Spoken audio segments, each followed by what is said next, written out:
When a lonely 52-year-old woman texted the wrong number, the reply sent shivers down her spine. In June 2012, Casey Berg was looking for a bit of company in Denver, Colorado, so she texted some work friends. But unbeknown to her, the 52-year-old had also inadvertently sent the message to a wrong number, and when she received an unlikely response from the person at the other end, it deeply affected her. In the past, if you ever wanted to connect with someone, you only had a couple of options to choose from. Indeed, you could either call them up on the telephone, whether landline or a cell, or God forbid, even write the person a letter. But today there are countless ways in which you can talk to friends and family. Yes, thanks to modern technology, instant messaging has become one of the go-to options if you need to contact somebody. For instance, WhatsApp is an incredibly useful tool, as is Facebook Messenger. What's more, there are plenty of other options. Yet despite all of these, some people prefer to stick with a tried and tested text message.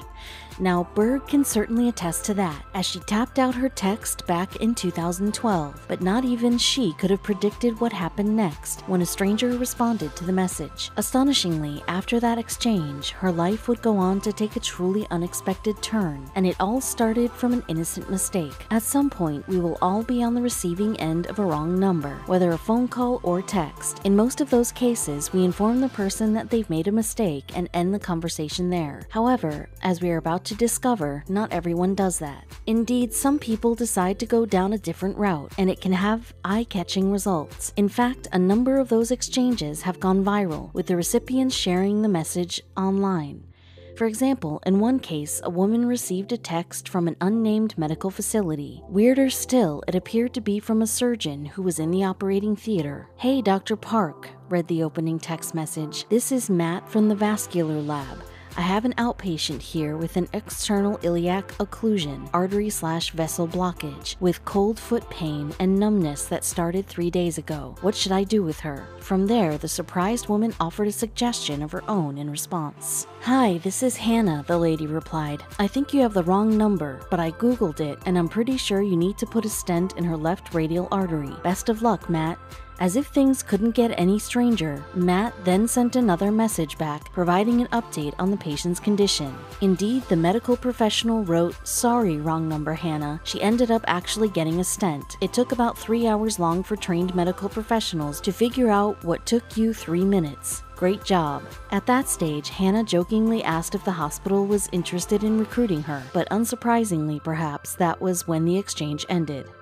Meanwhile, another wrong number story hit the headlines as a man named Dennis Williams was caught up in a group message. Now, the other recipients were celebrating the birth of a baby, with Williams quickly making it clear that he shouldn't be included. Yet a short time later, he made a stunning decision. As the messages continued to come in, Williams revealed that he would visit the newborn's family at the hospital. At first glance, you might think that he was joking, but that wasn't the case at all. Alongside his brother Darius, the stranger dropped in on the baby's parents before posing for a photo, and touchingly, their gesture of goodwill didn't end there. No, because following the meeting, one member of the group chat shared what happened on Facebook. They wrote, "I accidentally texted a message about Mark and Lindsay having a baby to a number I had in my phone for someone else. The number now belongs to Mr. Dennis Williams, and he and his brother came by to visit us and brought the baby a gift." The user added, "What a blessing these two guys were to our family. They were so sweet and kind to do this. You two are great guys, and thank you for giving to someone you didn't know. Many blessings, I pray for you. Kason Knox, Lindsay, and Mark Lashley, thank you." So, while those two examples took incredible turns, another case startled all those involved back in 2012. As previously mentioned, Casey Berg sent a message to a wrong number when she was on a work trip in Denver, and little did she know that the subsequent response would have a huge impact on her life. A resident of St. Louis, Missouri, Berg is the mother of 2 adult stepchildren, and in June 2012, she was working as a businesswoman, which led to her trip to Colorado. At that time, the 52-year-old had been single for around 6 years after splitting up with her former husband. Over the course of the business outing, Berg had a bit of time to herself, so she looked to make some plans. To begin with, the stepmom was going to hang out with a work friend from home, Maria, also on the trip, but Maria hadn't left for Colorado yet. yet, and her plane was delayed in St. Louis. Despite the disappointment, she sent a generic message to multiple recipients on the trip, hoping to meet up. Berg's text message read, "Hey, it's Casey. I was supposed to connect with Maria at the park, but her plane was delayed, so I'm at the Westin Hotel. Wanted to see if I could connect with anyone else." However, unbeknownst to her, those words inadvertently reached a stranger back in her home state. Yes, and the unsuspecting recipient was Henry Glendening, who also lived in St. Louis. He was 22 years old at the time, and his life wasn't in the best of places. In terms of work, Glendening was stuck in an unsatisfactory position, mirroring his romantic exploits as well. On that note, let's press on.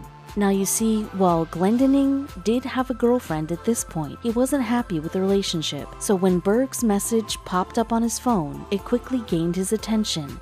And much like the previously mentioned cases, the St. Louis resident didn't just reply to say she had the wrong number. Indeed, in response to Berg's text, Glendening wrote, "Sorry, you've got the wrong number, but if I wasn't heading to work, I'd be down to hang. Anywho, I hope you can find a friend to hang with. Have a good one." At that stage, the businesswoman felt compelled to reply with another message, kicking off a lengthy conversation. For Berg explained that she thought the number had belonged to one of her colleagues who she hadn't texted in some time. From there, the 52-year-old signed off by writing, "Assuming you're in St. Louis, stay cool." Incredibly, though, that didn't signal the end of their exchange, as we're about to discover. To keep the conversation going, Glendening decided to reveal his upcoming plans. The 22-year-old said, "Interesting. I'll be stopping off around Denver on a trip I'm taking in about a week. I'm going on a walkabout in Nevada, and I'm gonna stop off either in Denver or Glenwood Springs for a night." So after that, Glendening and Berg exchanged more messages, and they got to know each other through their texts. Touchingly, the pair spoke about a variety of subjects, ranging from films to books, but when Glendening brought up a particular book title, Berg instantly realized how deep their connection really was. Speaking to KSDK-TV in April 2019, Berg reflected on that pivotal moment. She said, "Henry texted me back and said, 'Do you know what you think about the law of attraction, or have you ever read The Secret by Rhonda Byrne? 'Cause whatever you put your energy on is going to be what comes back to you.'" And Berg continued, "I thought, oh my god, okay, that's how I live my life." So we just kept texting and texted and emailed for a week, just on like our shared interest of spirituality and the law of attraction and energy. It was great.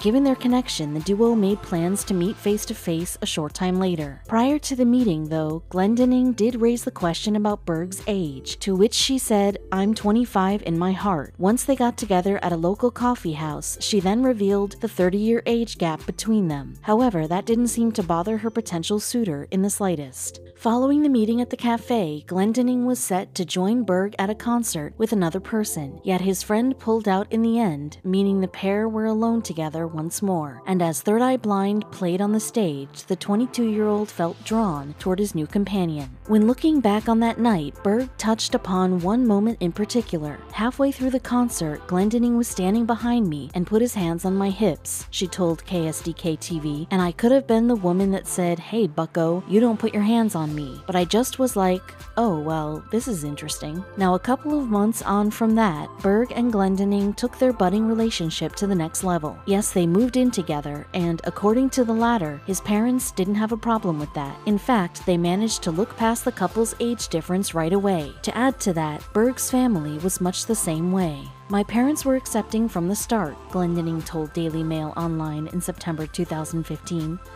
"We were happy, healthy, and they've always known me to be my own person, even if it is in a non-traditional way. I'm sure my parents recognize a vast age difference between us, but I don't think I ever told them how old she is." Unfortunately for Glendening and Berg, though, the subject did crop up a number of times while they were out and about, and one of the more common misconceptions was that he was his girlfriend's son. But regardless of those awkward exchanges, their romantic relationship continued to blossom as time went on.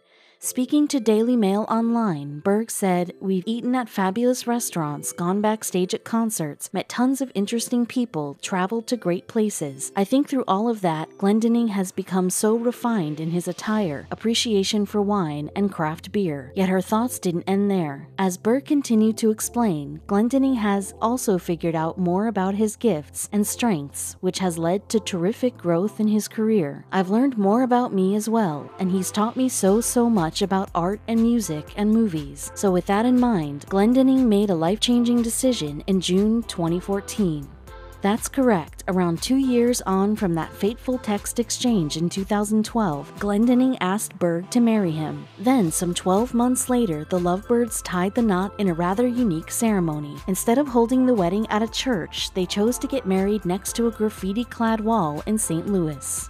In keeping with the unusual location, Glendinning was dressed in a colorful patterned shirt and a pair of jeans. As for his bride, Berg sported a pink and white dress, which she picked up from a shopping center, and the happy couple exchanged their vows in front of a small gathering of family and friends, bathed in sunlight. In terms of the public reaction to Berg and Glendinning's relationship, it has been fairly mixed. For instance, in the comments section of Daily Mail Online, a number of users had differing opinions. One person wrote, "In 15 years' time, he will be 41 and she will be 70. Come on, dude, think this over." However, those thoughts weren't shared by everyone. For another online user wrote, "What a great story. It's been 4 years and they seem to really be compatible.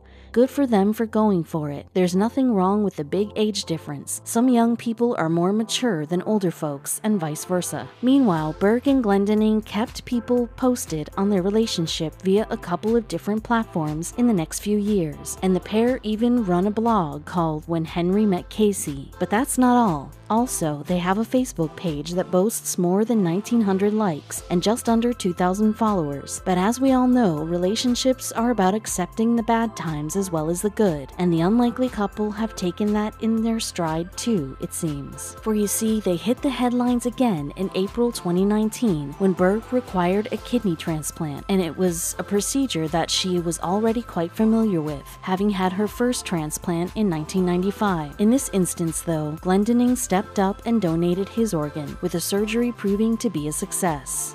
Opening up again, Berg had one last thing to say about their marriage. She told KSDK-TV, "I don't necessarily want people to look at it as a fairy tale. They might meet somebody in a random way. He might be 30 years younger than them, and they might go, 'Oh, this is hard. We're a work in progress, and we have worked and worked.'"